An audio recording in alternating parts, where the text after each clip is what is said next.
On behalf of amateur astronomers across Southern California, I'd like to pay tribute tonight to Charlie Knapke, who made a huge impact on our lives, particularly out at our observing site in Landers.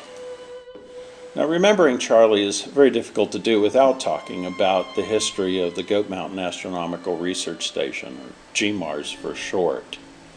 When we bought GMARS back in 2002, there wasn't much there, just a lot of sand. And out of that desert, we carved a telescope field and started doing astronomy out there.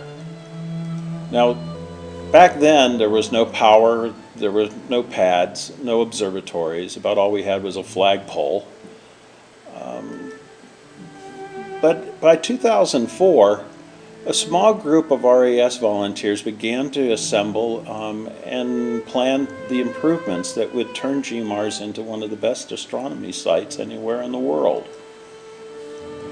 That group became known as the Concrete Club. Now, one of the first members of the Concrete Club was a quiet guy who came all the way from Garden Grove to work at the painting parties and other activities we had going at GMARS. That guy's name was Charlie Knapke, and over the next couple of years he was one of the very most important people in the development of GMARS.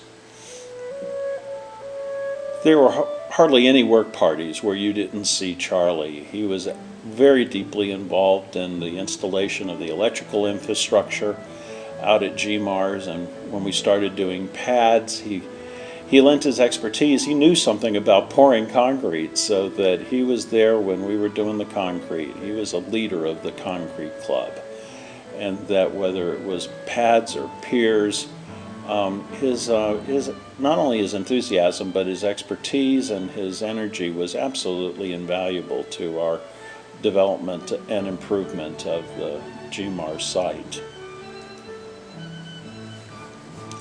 Now, when we began building observatories, it was actually Charlie's observatory that got constructed first, but after that there were 6 more observatories that he was able to participate in, and God, what a contribution he made. I owe him a debt of thanks for my observatory. But he was there working the concrete and doing the things necessary to get these structures up. And when he was done with other people's, he worked on his own, installing a ceramic floor or improving the roof. He also worked on other club projects. For example, the east patio at the clubhouse. A lot of people were contributors to that project, but when it came time to finishing the concrete, which is a painstaking job, but important to making it look good, it was Charlie who was out there doing the finish work. There's a hallway leading to a back bathroom at GMARS, and that it was once covered with this horrible wallpaper. It looked like early Bordello. Charlie, along with others, decided it was time to rip down that wallpaper, refinish the walls, and it looks pretty good today. Another one of those just typical Charlie projects was the driveway over to GMARS East. When we bought that property back in 2008, it was pretty much impossible to get to the house over there using the driveway because it was impassable. But one day Charlie goes and gets a shovel and a rake and a garden hose, and by the end of the afternoon he's cleared the driveway, cleared and graded it. And I was just so blown away by that, I had to take a picture of it that evening. It was just such a typical Charlie thing to do.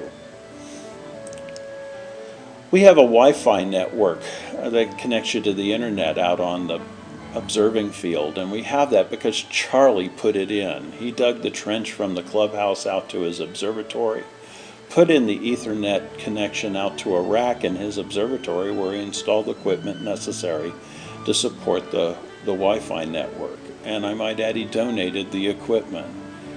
We have it out there now because Charlie had the foresight to put it in. When we erected the meteor cam out at GMARS, we had this 10-foot tall pylon that needed to be filled with concrete. Charlie mixed up 5-gallon buckets of concrete and hauled them to the top of a ladder and poured that concrete down into the pylon. It was one of those things that his strength and size let him do, and it was, again, another typical Charlie thing. But for all these activities, and many I haven't mentioned, it never seemed to be about him for Charlie. The only thing he ever asked for that I can recall at the end of the day was a decent meal. Now, not everybody got Charlie's sense of humor. It was pretty dry, but he was always willing to go along with a good gag. And when we were putting up the pylon for the meteor camera, he decided to pose next to it as if it were kind of a cylindrical monolith. And that what makes this story interesting is that Charlie knew the actor, Daniel Richter, who played the man-ape in 2001, and it was that pose with the monolith in that iconic movie that Charlie was mimicking in our gag. Now, one of the last major social events that Charlie was able to fully participate in was our retro night in 2009. This was an event we decided we were going to dress up like we were astronomers from the 1960s, and Charlie certainly looked the part. With a thin tie and a pocket protector and a short-sleeve white shirt, he looked like he stepped out of the 60s for sure. And that when we decided to have a group shot, he definitely wanted to be a part of it. Now, we wouldn't have been together out there if Charlie hadn't loved astronomy, and he was a skilled observer. In fact, the first time I met him, we were observing Saturn together through his 12-inch LX200. But when he got his observatory, he decided he was going to focus on imaging, and that he became pretty good at it. But the most important images he may have ever taken were back in July of 2005, when he was alone among us in capturing the deep impact strike on Comet Tempel 1. Now, the pictures he took didn't look like the one here taken from the spacecraft, but the pictures contained valuable data, and with the help of Bob Stevens, he was able to pull the data out of those pictures and that graph them. And that this graph shows the sudden brightening that took place after the strike on the comet and the expanding gas cloud that captured reflected sunlight.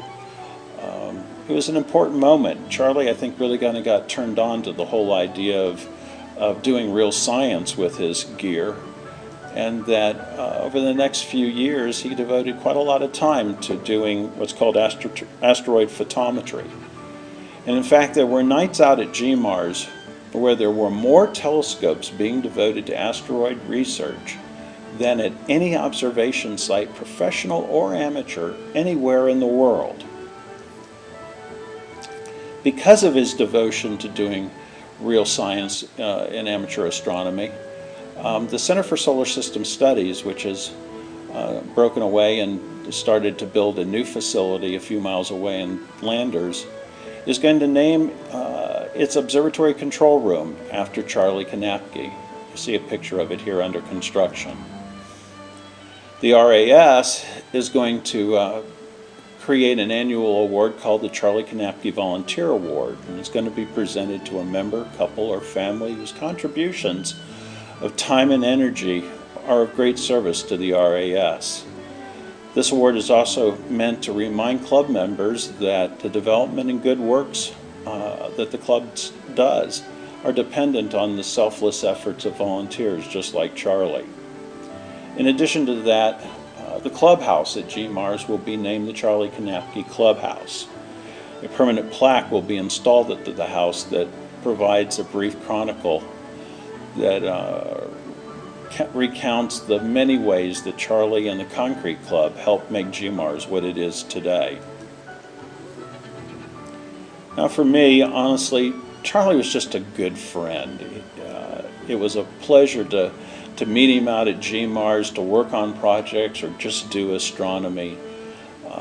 He had a lot of expertise that he was willing to share with people.